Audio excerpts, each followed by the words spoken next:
Je vais vous montrer maintenant quelques documents un peu plus rapidement. Je vous inviterai par la suite à faire des arrêts sur image.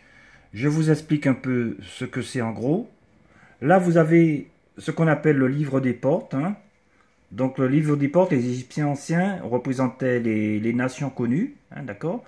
Et sous les yeux, eh ben, vous avez la nation, les Sémites, en fait. Or, il est dit dans ce livre des portes, les Sémites, bien que les âmes des Sémites sont frappées, hein, sont frappées par la déesse Sekhmet, c'est-à-dire la déesse Lyon, hein, qui frappe les âmes des Sémites. De même que pour les Européens, c'est idem. Donc, encore une fois, c'est pour vous montrer que les Sémites et les Indo-Européens, les Européens, ne pouvaient pas être des Égyptiens anciens. Voilà, d'accord?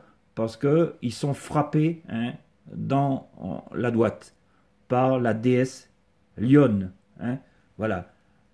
Par contre, lorsque, au niveau des livres des portes, on observe ce que les Égyptiens anciens disent à propos de leurs voisins soudanais, eh bien, il est dit que les Soudanais sont protégés par le dieu Horus, tout comme les Égyptiens anciens.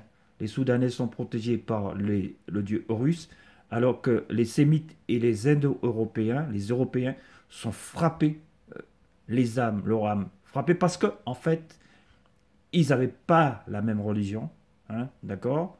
Ils n'avaient pas la même religion et ils ne respectaient pas, comme il fallait, les coutumes des Égyptiens anciens. Donc, les âmes frappées dans la droite, le monde souterrain, d'accord?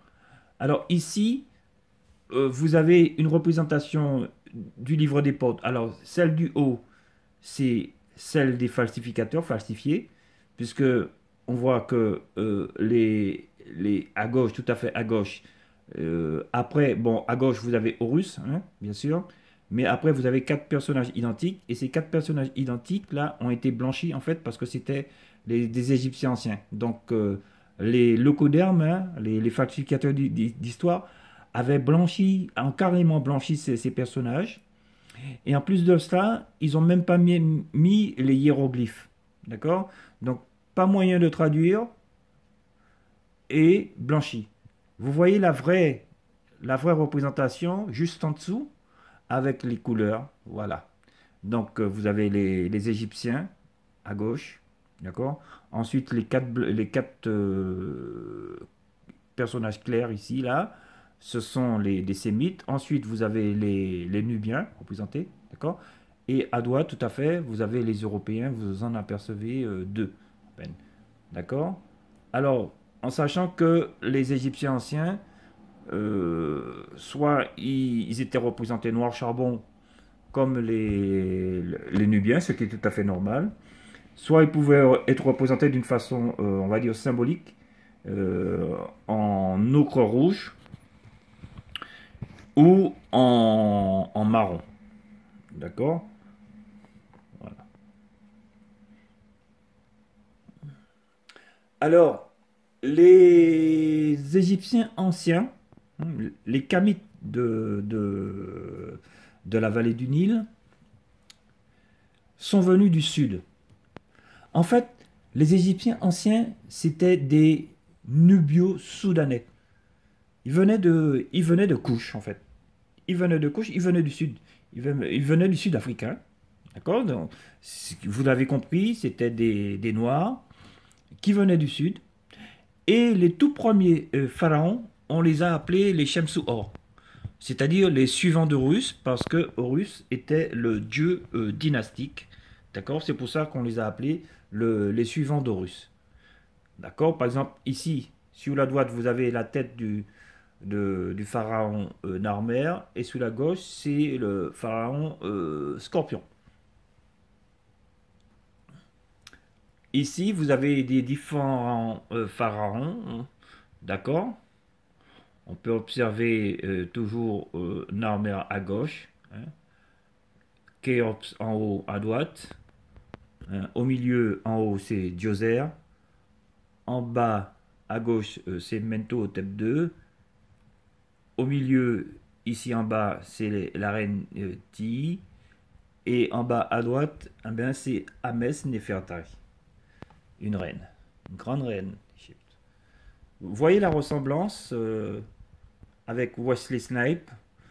J'ai comparé ici le pharaon Sésostris III avec le célèbre acteur africain-américain Wesley Snipes.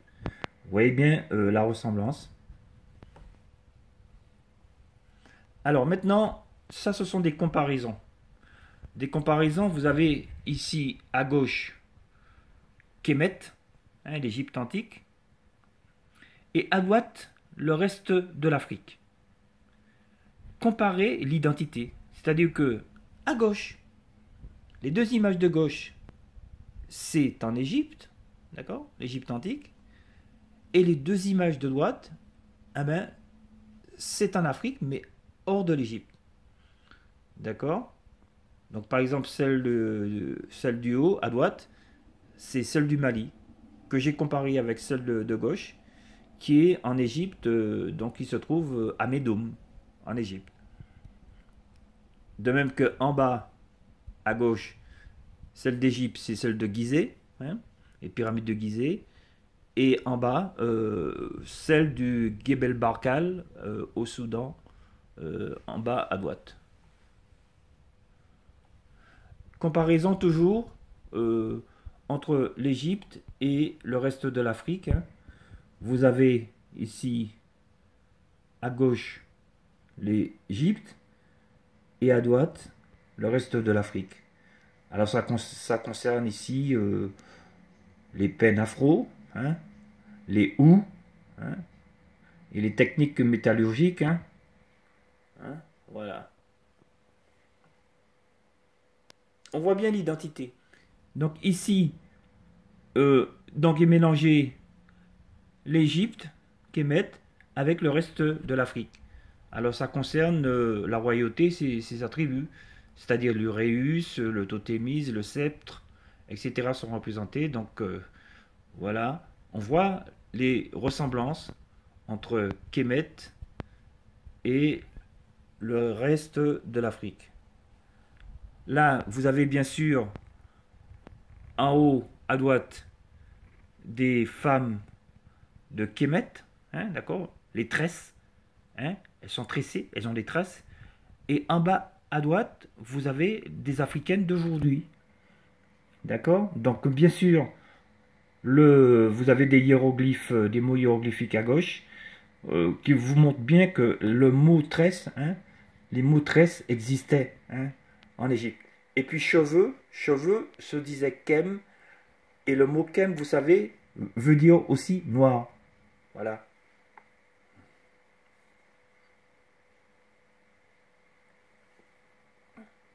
Alors, Cheikh Anta Diop, Obenga et tous les grands frères qui nous ont précédés ont comparé leur langue maternelle avec l'égyptien ancien pour montrer que, en fait, l'égyptien ancien, c'est une langue, hein, négro-africaine.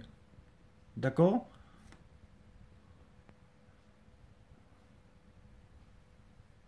Par exemple, prenons un exemple. En égyptien ancien, noir veut dire c'est kem. Eh bien, par exemple, au Wolof, hem veut dire charbonné, noir, charbon. Voilà. Kamit en égyptien ancien veut dire les noirs. Eh bien, hemit en Wolof, ce qui a charbonné. Vous voyez ce que je veux dire? D'accord. Nik, nek en égyptien ancien, ça veut dire qui est mauvais, agir avec méchanceté. Eh bien, nek en Wolof veut dire agir avec cruauté, être cruel. Vous voyez, au niveau de la comparaison linguistique, c'est très très semblable. D'accord. Alors ici, vous avez le pharaon Narmer, hein, d'accord, nègre, hein, vous voyez son nez, etc., nez camus, lèvres lipus, voilà. Le pharaon Djéser, ici, le pharaon Khéops, de son vrai nom africain Khufu, Ici, vous avez Mentuhotep II. Voilà. Ici, vous avez la reine Amesnefertari. Alors, regardez bien la statue de gauche. Vous voyez les seins de cette femme. Le bout, la pointe des seins. Elle est noire. Donc, l'artiste même est rentré tellement dans les détails que, en fait, ça prouve, c'est une preuve supplémentaire que la noirceur de cette femme, hein, l'identité kamite, hein, est révélée et confirmée par le bout des seins de cette femme.